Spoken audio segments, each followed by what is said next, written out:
Okay, so now we're going to be taking, like I said, and starting individual people, making sure that their microphones are on, making sure everything's working. On the soundboard, you actually have these little kind of dark lines between, and those are actually meter areas.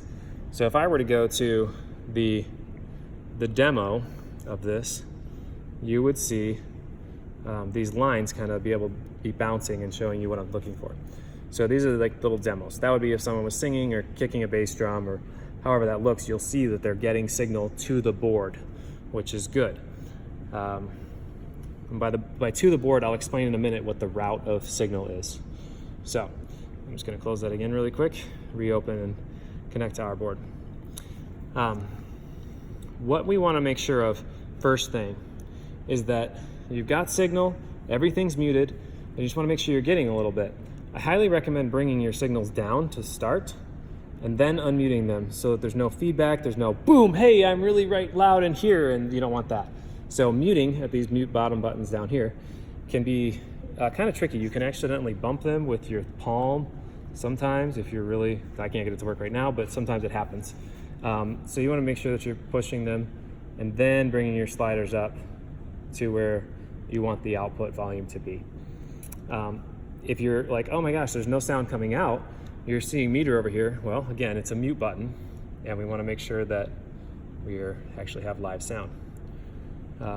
Then the floor monitors are labeled there, which is the next thing that you're going to mix after the mains. Mains first, because they're going to hear some of the mains on the stage anyways, and we only want to use the monitor to fill in the sound they're not hearing. So that being said, and then the individuals have control over their individual headphone monitors coming in their ears.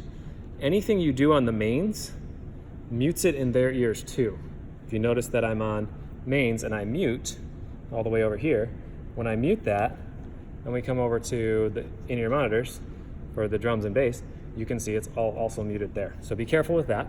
However, what you do on the main fader, notice that kick pedal there is all the way up on the mains or on the in-ear monitors, it's all the way down, so it actually isn't coming in their ears. So the mute buttons affect everything.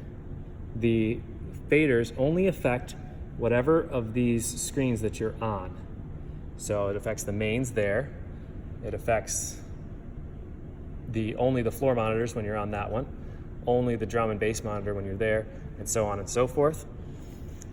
Also comes down to the subwoofer, which very quickly, we only want to keep the instruments that produce those low sounds in the subwoofer. So the bass and the keys, and then the drums low and drums high will be in the subwoofer. And so the drums high is like the higher sounds that come from the drums, and the drums low are what comes from the kick and the low tom and those kind of things. And those are mixed to that channel. So those are the items that we're going to keep in the subwoofer. There's also the media or auxiliary port is going to be in there for music or whatever's coming from a computer.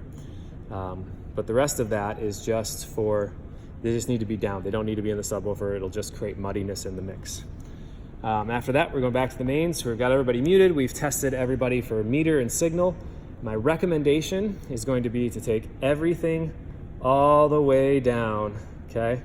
For just a quick starting mix, you want to have everything, leave your drums where they are. Your drums are electric and should theoretically be the same volume all the time. But you'll start with having that drums, and that's the kick and the sound. And then what I would do is bring in your microphones to match that drum volume. So you get your mics going, you'd be like, okay, I need, Gretchen to sing, or whoever's the leader at that song. You get her up to where you can hear her. Great, everything's good. You got a little bit of sound over her vocals. You can hear her against the drums.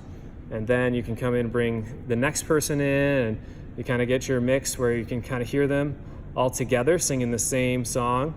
And then once that part is all said and done, you can add in your instruments. So back over, maybe you have your instruments, they'll be labeled correctly, and then add them in until you get a nice little mix that sounds good in the room.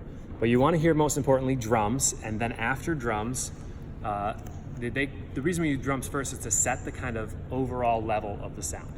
Then after that, we're using the microphones, because the words are the most important thing in worship to get the people to sing with you. And then secondly, you're adding the music in to just fill out and give body to that sound. If you mix using that method, you're gonna have a lot cleaner mix every time, because if you start with already what's on the board, you're gonna get whatever last week's singing was. Whoever was louder, or maybe they're just singing louder on this particular day than they were last week. They had a cold or whatever that looks like. Always start with a clean board, drums and start there, and then bring everything else in. So drums, then vocals, and then instruments.